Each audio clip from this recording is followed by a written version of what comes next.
పర్వదినము. అదేవిధంగా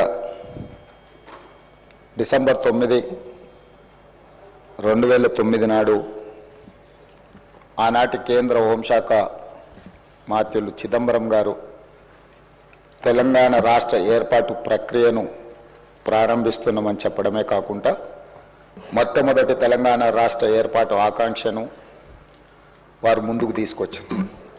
అదేవిధంగా ఆనాటి యూపీఏ చైర్పర్సన్ శ్రీమతి సోనియా గాంధీ గారి జన్మదినం కూడా డిసెంబర్ 9. ఈ రోజుకు వారు 78 సంవత్సరాలు పూర్తి చేసుకొని వారు మన 60 సంవత్సరాల ఆకాంక్ష 4 కోట్ల తెలంగాణ ప్రజలు ఏ ఆకాంక్ష కోసం, ఏ ప్రత్యేక రాష్ట్రం కోసం పోరాటం చేసినరో, అమరులైనరో ఆ ఆకాంక్ష నెరవేరడానికి పునాది రాయబడ్డ రోజు. అందుకే ఈరోజు ఈ శాసనసభ ద్వారా తమరి అనుమతితో శ్రీమతి సోనియా గాంధీ గారికి జన్మదిన శుభాకాంక్షలు ఈ సభ ద్వారా తెలియజేయడము మన యొక్క తెలంగాణ ప్రజల యొక్క కృతజ్ఞత శ్రీమతి సోనియా గాంధీ గారికి చేరవలసిన అవసరం ఉన్నది. అందుకోసమే మా సహచర శాసనసభ్యులందరినీ కూడా శ్రీమతి సోనియా గాంధీ గారి 78వ జన్మదిన శుభాకాంక్షలు తెలియజేయవలసిందిగా కోరుకుంటున్నాను.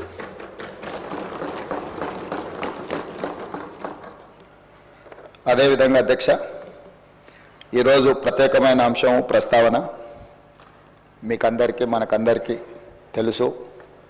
ఆనాడు తెలంగాణ ఉద్యమం జరుగుతున్నప్పుడు మీరు అన్ని అంశాలను ప్రత్యక్షంగా చూసిన వాళ్ళు. ఆ రోజు ప్రజల యొక్క భావోద్వేగము, ప్రజలు తెలంగాణ ఉద్యమంలో ఏ విధంగా ముందుకు వచ్చి ఈ ఉద్యమాన్ని ఉవ్వెత్తున ముందుకు నడిపించిండ్రో ఆ ప్రత్యేకమైన సందర్భము, తెలంగాణ తల్లి గురించి ఆ రోజు జరిగిన చర్చలు, మీరు మేము ఈ సభలో ఉన్న చాలామంది సభ్యులు ప్రత్యక్ష భాగస్వాములు. అందుకే ఈరోజు ఈ తెలంగాణ శాసనసభ తెలంగాణ తల్లికి సంబంధించిన ఒక ప్రత్యేకమైన చర్చా ప్రకటన ద్వారా భవిష్యత్ కార్యాచరణ నిర్ధారించుకోవాలని ఈ రాష్ట్ర ప్రభుత్వము తమరి అనుమతితో ముందుకు సాగుతున్నది. అందులో భాగంగానే అధ్యక్ష, చరిత్ర ఉన్నంత వరకు తెలంగాణ ప్రజల గుండెల్లో మధుర జ్ఞాపకంగా నిలిచిపోయే అంశాన్ని ఈరోజు మీ అనుమతితో నేను ఈ పవిత్ర శాసనసభలో ప్రస్తావిస్తున్నాను.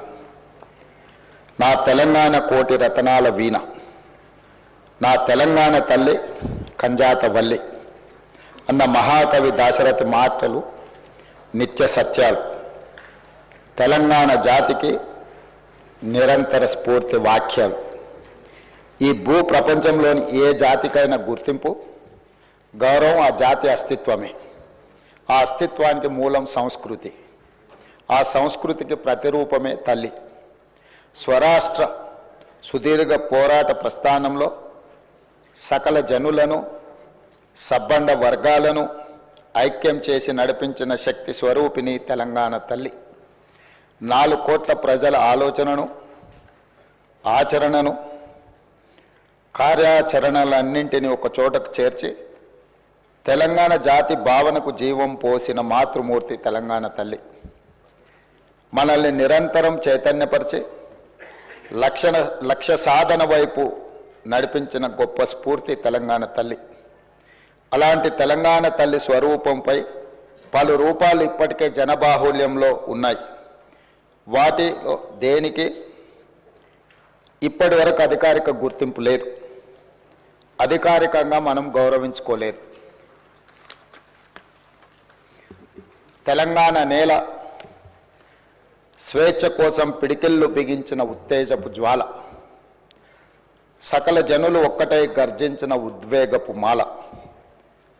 అటువంటి అనేక ప్రజా పోరాటాలకు ఊపిరి పోసిన మాతృమూర్తిని గౌరవించుకునే లక్ష్యంతో నేడు ప్రజాప్రభుత్వం తెలంగాణ తల్లిని రూపకల్పన చేసిన రాష్ట్ర సచివాలయ ప్రాంగణంలో ఆవిష్కరణ చేసే ఉత్సవానికి శ్రీకారం చుట్టింది. తెలంగాణ తల్లి అంటే ఒక భావన మాత్రమే కాదు, 4 కోట్ల బిడ్డల భావోద్వేగం. ఆ భావోద్వేగానికి నిండైన రూపం మన తెలంగాణ తల్లి. ప్రజల మనోపలకాలపై నిలిచిన తెలంగాణ తల్లి రూపాన్ని నేడు సచివాలయం సాక్షిగా ఆవిష్కరించేందుకు ప్రజాప్రభుత్వం సిద్ధమైందని ఈ పవిత్ర సభ సాక్షిగా మీ అందరికీ తెలియజేయడానికి సంతోషిస్తున్నాను. తెలంగాణ తల్లి రూపకల్పనలో మన సాంప్రదాయాలు, సంస్కృతులు, చారిత్రక నేపథ్యాలను పరిగణలోకి తీసుకొని ఒక నిండైన రూపాన్ని తీర్చిదిద్దడం జరిగింది.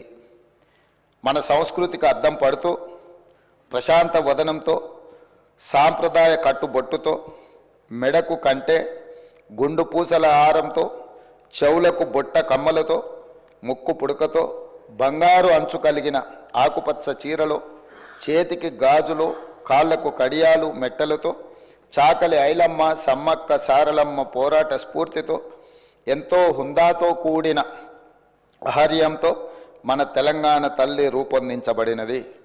కుడి చేతితో జాతికి అభయాన్నిస్తూ, ఎడమ చేతిలో తెలంగాణ మాగాణంలో పండే సాంప్రదాయ పంటలైన వరి, జొన్నలు, సజ్జలు, మొక్కజొన్న పంటలతో మన సంస్కృతిని, సాంప్రదాయానికి నిలువెత్తు రూపంగా తీర్చిదిద్దడం జరిగింది. తెలంగాణ తల్లి నిలుచున్న పీఠం మన చరిత్రకు